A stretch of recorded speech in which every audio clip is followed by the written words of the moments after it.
有人花一辈子证明我爱你，有人花一辈子证明我不爱你，而柳梅则属于第二种。为了证明她不爱王林，她把王林的一丝血魂养在体内整整100年，只为把它练成一件报复王林的法宝。这不是狠，这是一个羞无情的女人，对自己居然动了心这件事儿，下的最狠的一次自我惩罚。今天我们继续走进仙逆意境的世界，这期讲无情之境。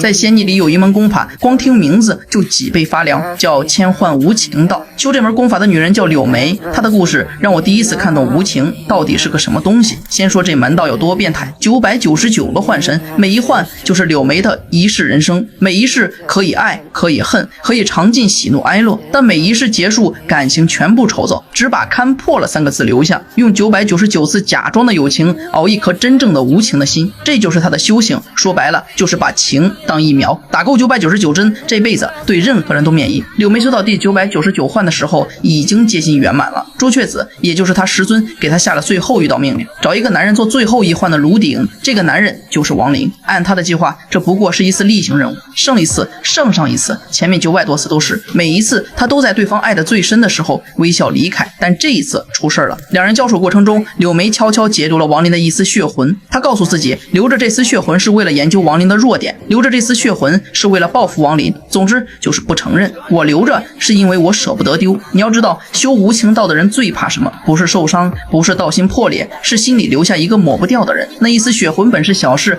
可他留下了，他没销毁，没丢弃，他把它藏进了自己体内，他的道心从这一刻开始就裂了。按理说血魂炼化一下就散了，顶多几天的事，但柳梅走了第3条路，把这丝血魂养在体内整整100年。这100年他每天对血魂说话，不是交流是诅咒，100年的怨气灌注，100年的仇恨喂养，最后这丝血魂被他练成了一个血魂傀儡，里面装着对王林滔天的恨意。他带着这个作品找到王林，笑着说：他今日之行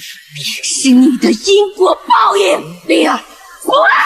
这段我看完真的觉得冷得可怕，但细想你会发现一个巨大的矛盾，一个真正无情的人有必要花100年去恨一个男人吗？不需要。真无情的人转身就忘。这柳梅所留下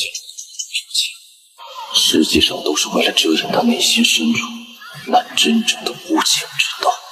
一丝血魂随手一弹就散了，他为什么非要留下来，还要留100年？能养100年的恨，只能说明一件事，他心里装了这个人100年。看到这儿你就明白，我们平时说无情是指铁石心肠，仙逆里的无情是伪装出来的无情，是一个本来有情的人因为怕受伤死死压住自己的情，然后告诉全世界看我没情，但你压得越狠，那股情就越要冲出来。说几句掏心窝子的话，我们这个时代太崇拜无情了，职场鼓吹成年人不该有情绪，情感博主教你谁先不爱谁就赢了，朋友圈晒的都是钝感力断手离，但你仔细看这些人，他们真的不痛吗？不是的，他们只是不敢承认自己还在乎，怕承认之后显得廉价，怕承认之后被人看穿软肋，怕承认之后自己先崩溃，所以都选了柳梅那条路，把情压进最深处，假装它不存在。可柳梅告诉我们，压进去的东西迟早要出来，你压得越深，出来越狰狞。真正的修行从来不是让自己变无情，而是承认我有情，承认我在乎，承认我放不下，然后在这种情里还能清醒地活下去，这才是最难的。回到开头那句话，有人花一辈子证明我爱你，有人花一辈子证明我不爱你。柳梅用999世证明了后者。原来这世上最累的活法，就是拼命向别人也向自己证明我不爱他。最后留一句话给你，真正的强大不是关掉感情，是打开感情还能好好活下去。好了，这期无情意境讲完了，我是安安，我们下期再见。